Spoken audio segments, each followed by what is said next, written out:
Assalamualaikum warahmatullahi wabarakatuh. Perkenalkan, nama saya Robiar Syadil Haq dengan NIM 11124249. Saya dari jurusan hukum. Sekarang saya sedang berada di kawasan Keraton Kayibon, di mana ini berada di kawasan Banten Lama. Di sini saya bersama teman saya juga sekelas ini, Pak. Ada Zalda Sultan Nawawi, Arif dia kelas B, sama ini Sunce dia kelas A juga sama saya.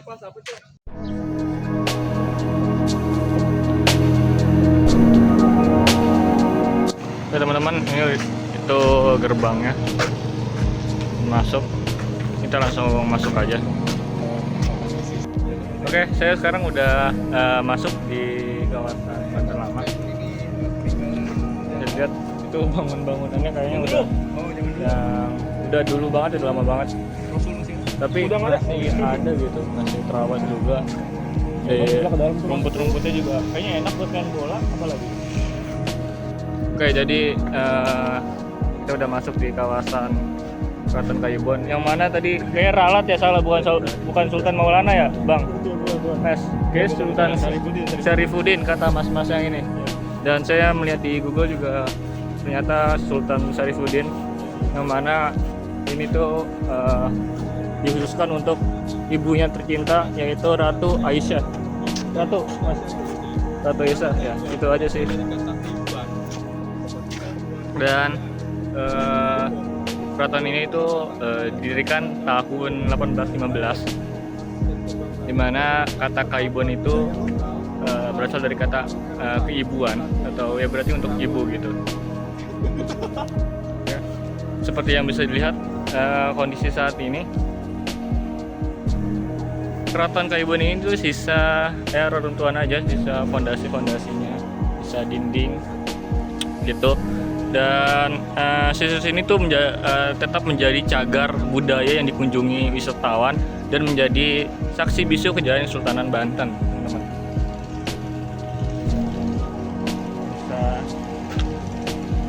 Bisa fondasi dinding gitu. Mungkin itu aja, sekian. Nah, runtuhnya Keraton Kayibon ini tuh pada tahun 1832, di mana Belanda melalui gubernurnya siapa namanya, Dendels, itu memerintahkan ya untuk menghancurkan keraton ini dalam upaya melemahkan Kesultanan Banten. Dan tempat ini kayaknya sudah bukan direlokasi sih, kayak ditambahkan tempat-tempat untuk duduk-duduk, untuk nongkrong, dan dijadikan apa sih, jadi bagus lagi gitu tuh ada. Oke teman-teman, jadi saya sudah sekarang berada di keraton selanjutnya, yaitu Keraton Surasowan, di mana Keraton Surasowan ini merupakan istana utama dari Kesultanan Banten yang didirikan oleh Sultan Maulana Hasanuddin dan berkembang terus sampai abad ke-17 yang dikembangkan oleh Sultan Ageng Tirtayasa. Oke, teman-teman, karena ini itu dikunci gerbangnya, jadi kita di luar dulu sambil menunggu kunci untuk dibukakan. Jadi kalau bisa dilihat nih, di sekitar luar dari Keraton Surasowan ini itu ada tembok yang mengelilinginya sekitar kurang lebih 5 meter. Itu untuk ya pertahanan di Kesultanan Banten ini.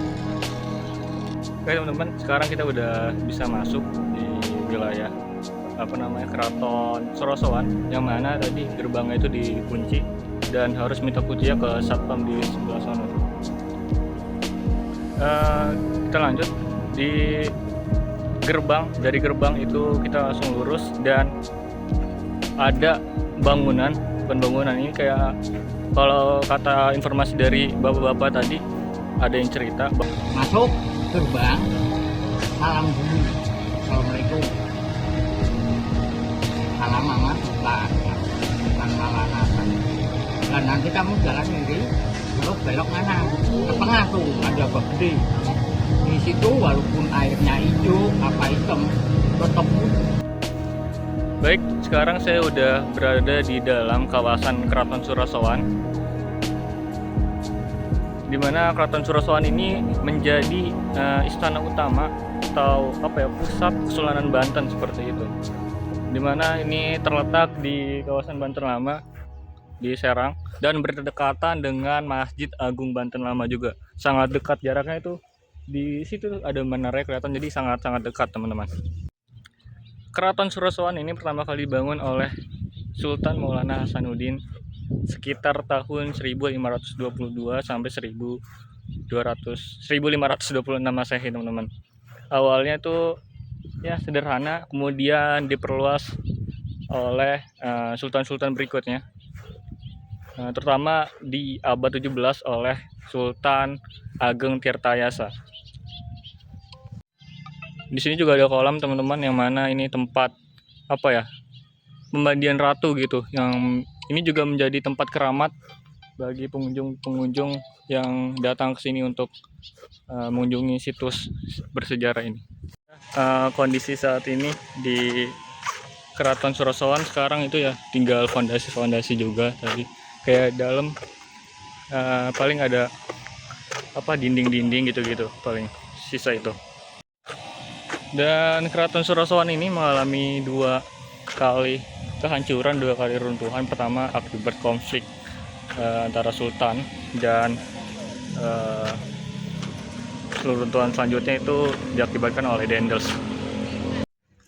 Baik, selanjutnya saya sudah sampai di tempat selanjutnya, yaitu Masjid Agung Banten Lama, yang dimana masjid ini tuh terletak di Banten Lama, di Banten, Serang, kota Serang. Dan ini tuh didirikan oleh Sultan Maulana Hasanuddin, yaitu sultan pertama.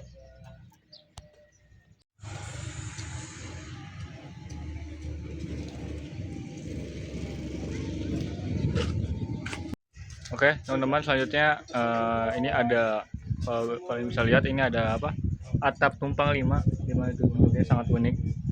Dan ada juga menara, bisa lihat, kelihatan nggak sih itu? Ada menara, yang mana menara itu tingginya sekitar 24 meter, dan jika mau naik ke atas itu membutuhkan 83 anak tangga. Kelihatan nggak? Tuh. Masjid Banten Lama ini juga masih aktif sampai sekarang teman-teman, yang digunakan untuk ibadah, dan juga masih ramai pengunjung karena ini sudah menjadi destinasi wisata religi ya. Dan ini juga udah berstatus cagar budaya nasional teman-teman. Jadi kita harus bangga sama Banten, karena Banten itu rumah kita teman-teman.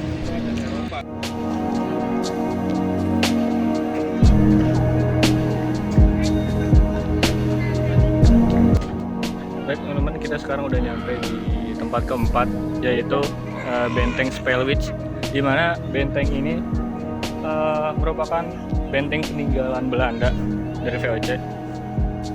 Di mana ini benteng ini merupakan hadiah atau imbalan dari Sultan Haji, di mana Belanda membantu Sultan Haji untuk menggulingkan atau mengkudeta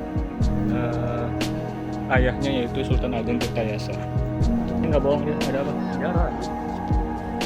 Lu nggak jujur-jujuran dah, lu di sini berapa tahun? Kalau dia hampir ya nemenin Sultan Ageng Tirtayasa lah, sampai bisa main bola ya. Oh, Sultan Ageng Tirtayasa di sini sejarahnya.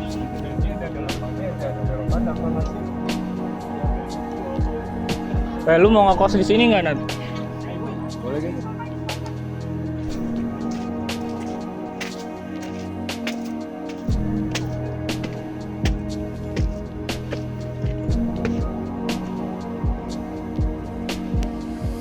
Dan fungsi dari benteng ini itu merupakan sebagai untuk mengawasi lalu lintas perdagangan ya dari Belanda.